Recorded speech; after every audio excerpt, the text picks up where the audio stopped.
How you doing? Good.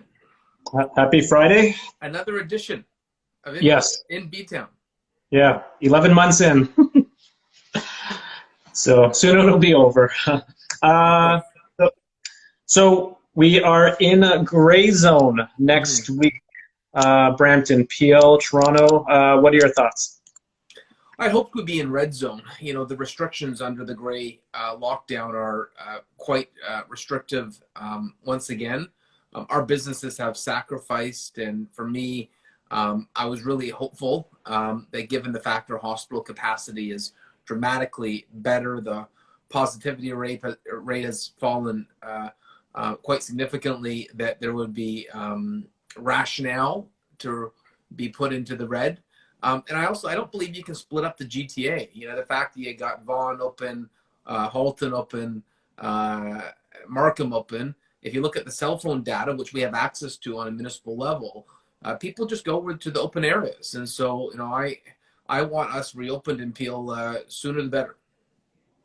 What does a gray lockdown zone mean for businesses? Is it just 25% capacity for small businesses? And Yeah, that's and a lot of small businesses aren't even allowed to open under the gray lockdown. So if you're restaurants, or if you're personal services like a hair salon, you're shut down. I want hair salons to be open again. Look at my hair; it's starting to get crazy. it looks good. It looks Yeah. good. So, well, let me ask you that then. Like, when do you think personal care will be open in Peel and Brampton? Well, my hope is as soon as possible, but unfortunately, that's not the decision of the provincial health table at this moment.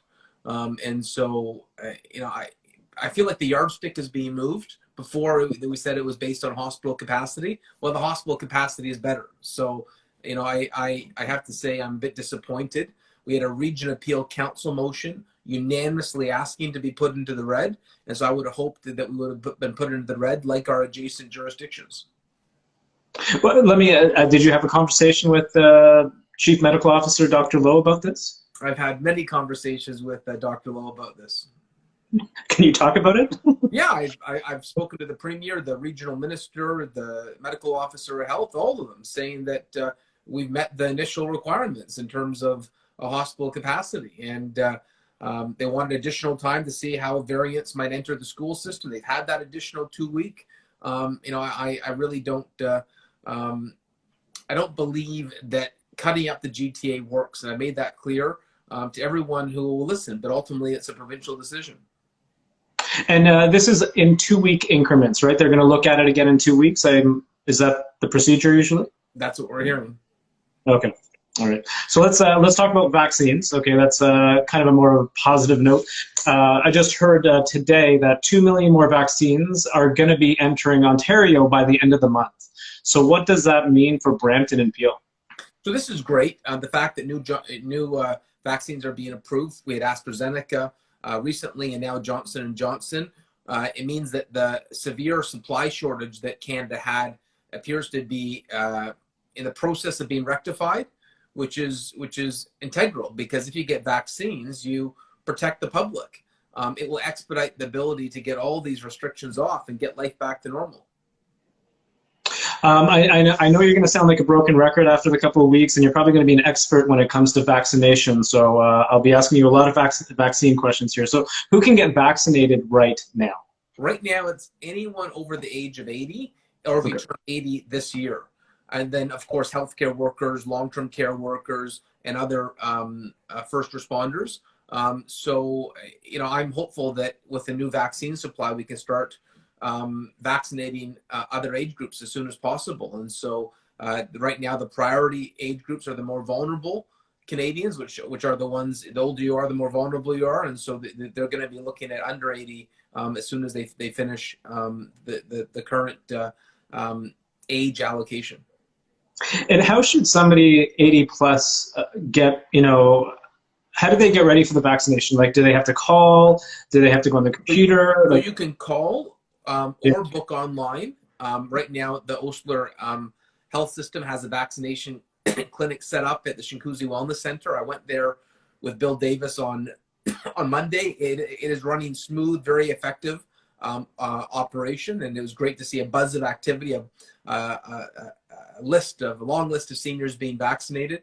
And then for those seniors that are mobilely challenged, they're going to be going directly to their locations. And so if there's a seniors home where people don't have access to cars, they're going to be going directly there.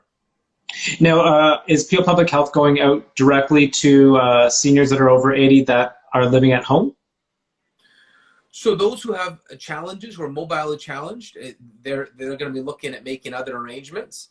Okay. It's going to start with the area where they're in the largest congregate settings. And so, you know, you look at a seniors home as an area you can vaccinate a lot of seniors in a short period of time. Okay.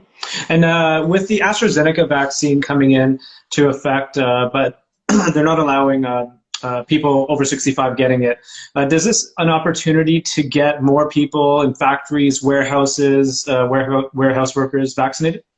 I hope so. I'm supporting Mississauga Councillor Carolyn Parrish's push to get our essential workers vaccinated. I believe a lot of these essential workers that are in the transportation logistics industry, or for that matter, food processing too, you know, they've been unsung heroes during the pandemic, maintaining Canada's supply chain. And I certainly believe that they deserve priority access to the vaccines.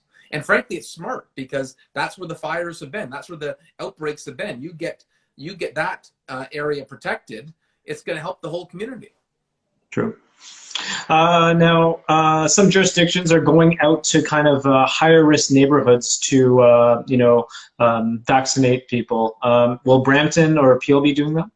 Yeah, Peel has expressed that they're going to be doing the same thing. I think you're referring to how Ottawa Public Health was going to vaccinate homeless shelters. That's part of the plan in Peel region as well.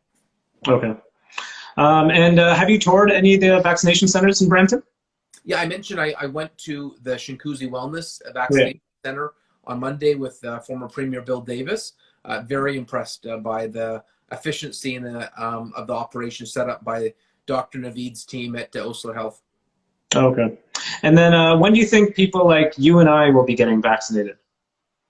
Well, it's based on supply, but I think with Johnson & Johnson coming online and the fact that a lot of these vaccines, AstraZeneca, will be, you know, hopefully some of these vaccines will be done through the pharmacies. I believe that's the plan. It'll be a lot easier to vaccinate masses of people like they do with the flu shot. And so I'm hopeful that we'll see our age cohort vaccinated before July 1st.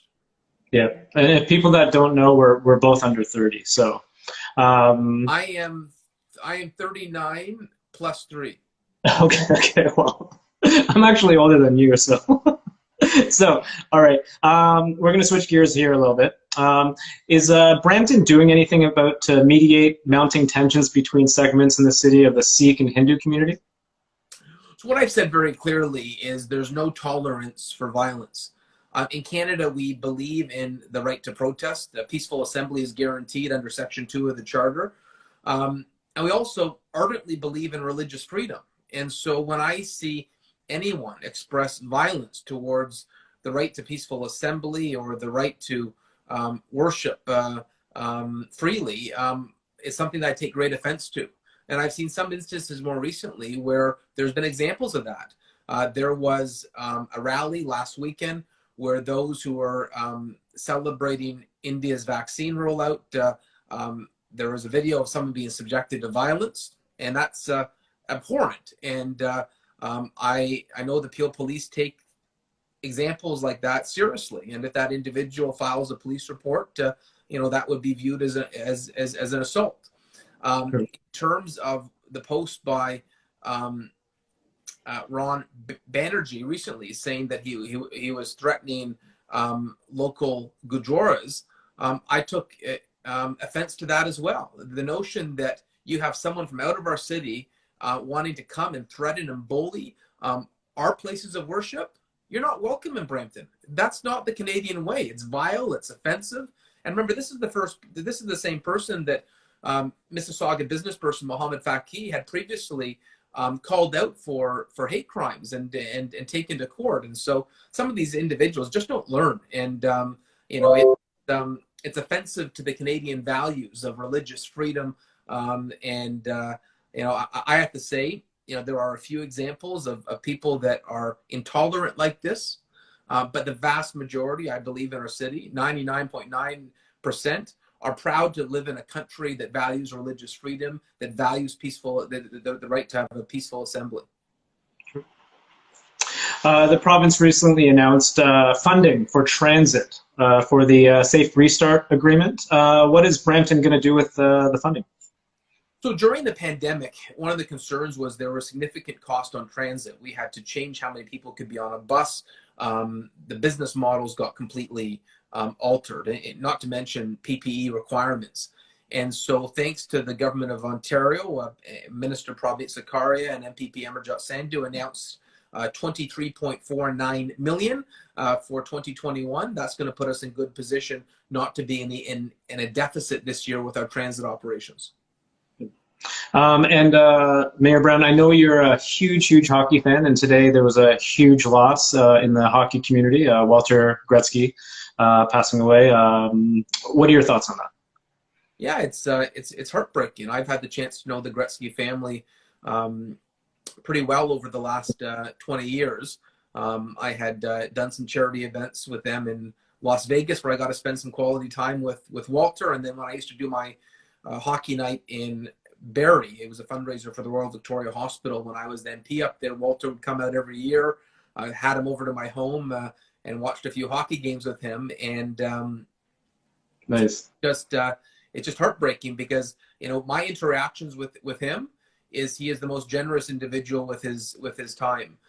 You know, we had this charity hockey game, and people wanted to get his autograph, and normally people get tired after half an hour. And we had 5,000 people in the building, and he literally stayed until every single person who wanted an autograph got one. And he would tell everyone a story. It's just a remarkable individual who was proud of his unofficial responsibility of being Canada's hockey dad. And so today, my heart goes out to the Gretzky family on this tremendous loss, but I think it's a loss for Canada too, and it's a loss for the hockey world. Sure. Well, Mayor Brown, that's all I have. So, and have a good weekend. You too. Okay, take care.